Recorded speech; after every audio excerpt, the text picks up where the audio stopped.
Hello friends, welcome to our channel. तो friends, आज की इस वीडियो में हम बात करेंगे हमारी एनटीए यूजीसी नेट पेपर 1 2023 से रिलेटेड जो मॉक टेस्ट सीरीज़ है उसके मॉक टेस्ट 32 के बारे में। जहां पर फ्रेंड्स आज की इस वीडियो में हम कुछ एमसीक्यूज़ को डिस्कस करने वाले हैं और साथ ही साथ फ्रेंड्स अगर आप किसी भी गवर्नमेंट एग्जाम की तैयारी कर रहे हैं तो उन स्टूडेंट्स के लिए भी ये वीडियो काफ़ी हेल्पफुल रहने वाली है। तो हम डायरेक्ट अपने फर्स्ट क्वेश्चन पर चलते हैं, जहाँ पर आज का हमारा पहला क्वेश्चन है, स्वयं aims to achieve which of the following 3 cardinal principles of education, यानी कि स्वयं का उद्देश्य शिक्षा के निम्नलिखित 3 प्रमुख सिद्धांतों में से किसको प्राप्त करना है। इनमें से फ्रेंड्स वो है ऑप्शन बी एक्सेस यानी कि पहुंच, इक्विटी यानी कि निष्पक्षता और क्वालिटी यानी कि गुणवत्ता। तो स्वयं का एम क्या है, अचीव करना है इन 3 कार्डिनल प्रिंसिपल्स को एजुकेशन के। इसके बाद फ्रेंड्स हमारा नेक्स्ट क्वेश्चन है, द NEP 2020 यानी कि national education policy 2020 proposes to prepare which of the curriculum framework, यानी कि NEP 2020 में किस पाठ्यक्रम की रूपरेखा तैयार करने का प्रस्ताव है। नंबर 1 है friends national curriculum framework for school education, number 2 है national curriculum framework for adult education, number 3 पर है national curriculum framework for teacher education, number 4 पर है national curriculum framework for early childhood care and education, number 6 पर है national curriculum framework for technical education, number 6 पर है national curriculum framework for vocational education. Friends code आप अपनी screen पर देख सकते हैं। इनमें से करेक्ट कोड है कोड ए। कोड ए के अकॉर्डिंग क्या है, फर्स्ट, सेकंड, थर्ड और फोर्थ। जहां पर फर्स्ट पर क्या है, national curriculum framework for school education, second पर है national curriculum framework for adult education, third पर है national curriculum framework for teacher education और फोर्थ पर है national curriculum framework for early childhood care and education. तो ये 4 करिकुलम फ्रेमवर्क है जिनको नेशनल एजुकेशन पॉलिसी 2020 में तैयार करने का प्रस्ताव है। इसके अलावा फ्रेंड्स नंबर 5 पर national curriculum framework for technical education, number 6 पर national curriculum framework for vocational education, इन दोनों को इंक्लूड अभी नहीं किया गया है। इसके बाद फ्रेंड्स इस क्वेश्चन को हम थोड़ा डिस्कस कर लेते हैं। सबसे पहले तो यूनियन एजुकेशन मिनिस्ट्री ने लॉन्च किया national curriculum framework for foundational stage education of children, यानी कि जो मिनिस्ट्री ऑफ एजुकेशन है उसने लॉन्च किया है नेशनल करिकुलम फ्रेमवर्क किसके लिए, फाउंडेशनल स्टेज के लिए बच्चे के, और जिसमें कौन सी एज ग्रुप के बच्चे शामिल हैं, यानी कि फाउंडेशनल स्टेज में कौन सी एज ग्रुप के बच्चे इंक्लूड हैं, वो हैं 3 to 8 ईयर्स, यानी कि 3 से लेकर 8 साल तक के बच्चे को इंक्लूड किया गया है फाउंडेशनल स्टेज ऑफ एजुकेशन में। जहाँ पर फ्रेंड्स इसमें फाउंडेशनल स्टेज में यानी कि 3 साल जो है बच्चा अपने कंप्लीट करेगा आंगनबाड़ी में या फिर बाल बाटिका, प्री स्कूल आप कह सकते हैं। यहाँ पर जो है बच्चा अपने 3 साल कंप्लीट करेगा और उस टाइम बच्चे का एज कितना होगा, 3 to 6 ईयर्स, और जबकि 2 साल जो है वो स्पेंड करेगा क्लास फर्स्ट और सेकंड में, और उस टाइम जो है बच्चे का एज कितना होगा, 6 to 8 ईयर्स। तो ये क्या है, फाउंडेशनल स्टेज ऑफ एजुकेशन। तो ये क्या है, फाउंडेशनल स्टेज, जहाँ पर फाउंडेशनल स्टेज के लिए नेशनल करिकुलम फ्रेमवर्क को तैयार किया गया है। इसके बाद फ्रेंड्स नेशनल करिकुलम फ्रेमवर्क के इन शॉर्ट NCF के 4 सेक्शंस हैं, और ये सेक्शंस कुछ इस प्रकार से हैं, जहाँ पर नंबर 1 क्या है, national curriculum framework for school education, second section है national curriculum framework for early childhood care and education, third है national curriculum framework for teacher education और फोर्थ है national curriculum for adult education. तो ये वो 4 sections हैं किसके, national curriculum framework के।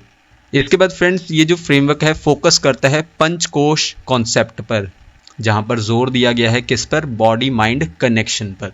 इसके बाद फ्रेंड्स NCF के 5 पार्ट्स हैं, कौन कौन से, फिजिकल डेवलपमेंट यानी कि शारीरिक विकास, डेवलपमेंट ऑफ लाइफ एनर्जी यानी कि जीवन ऊर्जा का विकास, इमोशनल एंड मेंटल डेवलपमेंट यानी कि मानसिक विकास, इंटेलेक्चुअल डेवलपमेंट यानी कि बौद्धिक विकास, और स्पिरिचुअल डेवलपमेंट यानी कि आध्यात्मिक विकास। तो ये 5 पार्ट्स हैं। देन इसके बाद फ्रेंड्स हम अपने नेक्स्ट क्वेश्चन पर चलते हैं, which of the following is not an independent vertical of one umbrella institution higher education commission of India, in short HECI as proposed in national education policy 2020। इनमें से friends वो जो independent vertical नहीं है, यानी कि वो जो स्वतंत्र पार्ट नहीं है किसका, higher education commission of India का, जिसका प्रस्ताव रखा गया है नेशनल एजुकेशन पॉलिसी 2020 में, इनमें से वो है फ्रेंड्स ऑप्शन डी यानी कि friends university education council in short UEC, ये वो इंडिपेंडेंट वर्टिकल नहीं है जो किसके अंडर है, higher education commission of India के अंडर, इन शॉर्ट HECI के अंडर। इसके अलावा friends option A national higher education regulatory council in short NHERC, option B general education council in short GEC, option C higher education grants council in short HEGC। ये तीनों part हैं यानी कि किसके under है, higher education commission of India के under. जहाँ पर फ्रेंड्स जो सभी रेगुलेटरी बॉडीज़ हैं जिसमें इंक्लूड है all India council for technical education in short AICTE, university grants commission in short UGC और national council for teacher education in short NCTE, इनको जो है मर्ज किया जाएगा और बनाया जाएगा higher education commission of India को, इन शॉर्ट HECI को, और ये किसके अकॉर्डिंग है, नेशनल एजुकेशन पॉलिसी 2020 के अकॉर्डिंग। देन इसके बाद फ्रेंड्स ये जो कमीशन है, कौन सा commission, higher education commission of India, इसके जो है 4 इंडिपेंडेंट वर्टिकल्स होंगे। वो कौन कौन से हैं फ्रेंड्स, आपको याद रखने हैं। नंबर 1 तो है national higher education regulatory council in short NHERC, second पर है national accreditation council in short NAC, third पर है higher education grants council in short HEGC, और फोर्थ पर है general education council in short GEC।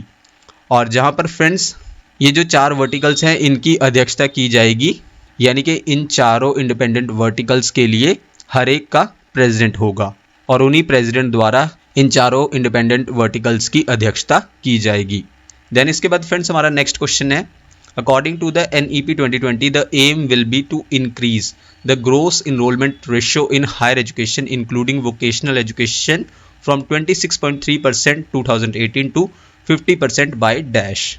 इस क्वेश्चन के लिए फ्रेंड्स करेक्ट आंसर है ऑप्शन सी 2035, जहां पर फ्रेंड्स NEP 2020 के अनुसार क्या है कि इंक्रीज किया जाएगा gross enrolment ratio higher education में, जिसमें इंक्लूड है वोकेशनल एजुकेशन 26.3% 2018 के अकॉर्डिंग, उसको 50% किया जाएगा और कब तक किया जाएगा, 2035 तक।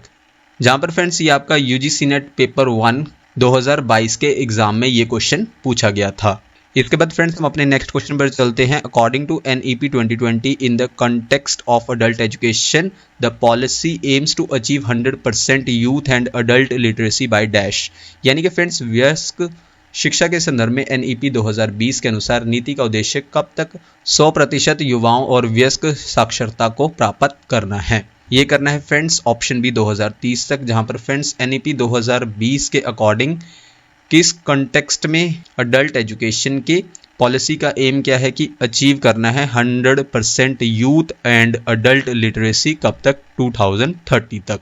इसके बाद फ्रेंड्स हम अपने नेक्स्ट क्वेश्चन पर चलते हैं, जहां पर आपको मैच द फॉलोइंग करना है एज पर एश रिपोर्ट 2020 और 21। सबसे पहले हमारे पास ए पर है state with the highest number with universities और उसके सामने गिवन है नंबर 1 बिहार, बी पर है state with the lowest number with universities और उसके सामने गिवन है नंबर 2 तमिलनाडु, सी पर है state with the highest GER यानी कि gross enrolment ratio in higher education और उसके सामने दिया गया है नंबर 3 पर गोवा, और डी पर है state with the lowest GER in higher education और उसके सामने गिवन है नंबर 4 राजस्थान। फ्रेंड्स कोड आप अपनी स्क्रीन पर देख सकते हैं। इनमें से करेक्ट कोड है कोड ए के अकॉर्डिंग क्या है, सबसे पहले तो ए पर है वो स्टेट जहां पर हाईएस्ट नंबर हैं यूनिवर्सिटीज़ का, उसके लिए है नंबर 4 राजस्थान, यानी कि राजस्थान में सबसे ज़्यादा यूनिवर्सिटीज़ है। देन इसके बाद बी पर था कि लोएस्ट नंबर वाला स्टेट आपको बताना है जहां पर यूनिवर्सिटीज़ हैं, तो state with the lowest number with universities है नंबर 3 गोवा, सी पर है state with the highest gross enrolment ratio in short GER in higher education, तो हाईएस्ट ग्रोस इनरोलमेंट रेशियो वाला स्टेट है हायर एजुकेशन में, और नंबर 2 है इसका correct match the following Tamil, और डी पर है state with the lowest GER in higher education, तो इसके लिए है नंबर 1 बिहार। इस क्वेश्चन को फ्रेंड्स हम थोड़ा डिस्कस कर लेते हैं। सबसे पहले तो according to the ASER report 2020-21 state with the highest number with universities January 2023, यानी कि फ्रेंड्स ये जो अपडेट है वो जनवरी 2023 तक का है, जहां पर फर्स्ट पर है राजस्थान, यानी कि ये स्टेट हाईएस्ट नंबर है यूनिवर्सिटीज़ का, तो यहाँ पर कितनी यूनिवर्सिटीज़ हैं? 92 यूनिवर्सिटीज़ हैं। सेकंड पर है उत्तर प्रदेश, यहाँ पर 84 यूनिवर्सिटीज़ हैं। और थर्ड पर है गुजरात, कितनी यूनिवर्सिटीज़ के साथ? 83 यूनिवर्सिटीज़ के साथ। तो friends, Rajasthan has the most universities in India, then उसके बाद सेकंड पर उत्तर प्रदेश और थर्ड पर है गुजरात। जहाँ पर फ्रेंड्स राजस्थान में 52 तो स्टेट प्राइवेट यूनिवर्सिटीज़ हैं, 26 स्टेट पब्लिक यूनिवर्सिटीज़ हैं, 7 डीम्ड यूनिवर्सिटीज़ हैं, 5 जो हैं इंस्टीट्यूट्स ऑफ नेशनल इंपॉर्टेंस हैं, जिसमें इंक्लूड हैं Indian institutes of technology in short IITs, Indian institutes of management in short IIMS और national institute of technology in short NITs। इसके अलावा एक सेंट्रल और स्टेट रन यूनिवर्सिटी है, किस रिपोर्ट के अकॉर्डिंग? ऐश रिपोर्ट 2020-21 के अकॉर्डिंग। नेक्स्ट पॉइंट में फ्रेंड्स, अगर हम लीस्ट स्टेट के बारे में बात करें, जहां पर गोवा और मिजोरम, यहां पर सबसे कम यूनिवर्सिटीज़ हैं। और हर एक स्टेट में, यानी कि इन दोनों स्टेट्स में, गोवा और मिजोरम में कितनी यूनिवर्सिटीज़ हैं? दोनों में 3-3 यूनिवर्सिटीज़ हैं। इसके बाद फ्रेंड्स नेक्स्ट पॉइंट में अगर हम यूनियन टेरिटरी की बात करें, जहां पर लद्दाख का सबसे लोएस्ट रैंक है, वहां पर सिर्फ 2 यूनिवर्सिटीज़ हैं। नेक्स्ट पॉइंट में फ्रेंड्स डिस्ट्रिक्ट्स के बारे में भी बात कर लेते हैं। Maximum number of colleges, maximum number of colleges कहाँ पर हैं? बेंगलुरु डिस्ट्रिक्ट में है, जहाँ पर हाईएस्ट नंबर है कॉलेजेस का। देन इसके बाद सेकंड पर है जयपुर और थर्ड पर है हैदराबाद। नेक्स्ट पॉइंट में फ्रेंड्स उत्तर प्रदेश, जहाँ पर 8114 कॉलेजेस हैं और उत्तर प्रदेश में 1 लाख पॉपुलेशन के लिए 32 कॉलेजेस हैं। इसके बाद महाराष्ट्र सेकंड रैंक पर है, जहाँ पर 4532 कॉलेज हैं और पर लाख पॉपुलेशन के लिए 34 कॉलेजेस हैं। और थर्ड पर है कर्नाटक, जहां पर 4233 कॉलेजेस हैं और पर लाख पॉपुलेशन के लिए 62 कॉलेजेस हैं। नेक्स्ट पॉइंट में फ्रेंड्स तमिलनाडु, जिसका परसेंटेज है 46.9% और ये परसेंटेज किसके लिए है? ग्रोस इनरोलमेंट रेशियो के लिए मेजर स्टेट्स में। तो तमिलनाडु का सबसे ज़्यादा ग्रोस इनरोलमेंट रेशियो है हायर एजुकेशन में मेजर स्टेट्स की कैटेगरी में। देन इसके बाद उत्तराखंड, इसका परसेंटेज है 45.7% और थर्ड पर है केरल, 43.2% है। तो ये वो 3 स्टेट्स हैं जहां पर ग्रोस इनरोलमेंट रेशियो सबसे ज़्यादा है हायर एजुकेशन में मेजर स्टेट्स की कैटेगरी में। देन इसके बाद फ्रेंड्स जो बिहार स्टेट है, उसका ग्रोस इनरोलमेंट रेशियो सबसे कम है मेजर स्टेट्स की कैटेगरी में, जहां पर फ्रेंड्स बिहार स्टेट का जो ग्रोस इनरोलमेंट रेशियो है, इन शॉर्ट GER है, वो इंक्रीज हुआ है, 14.5% तक पहुंच गया है और 9.3% से ये इंक्रीज हुआ है। किसके according? All India higher education survey in short AISHE report 2020-21 के अकॉर्डिंग।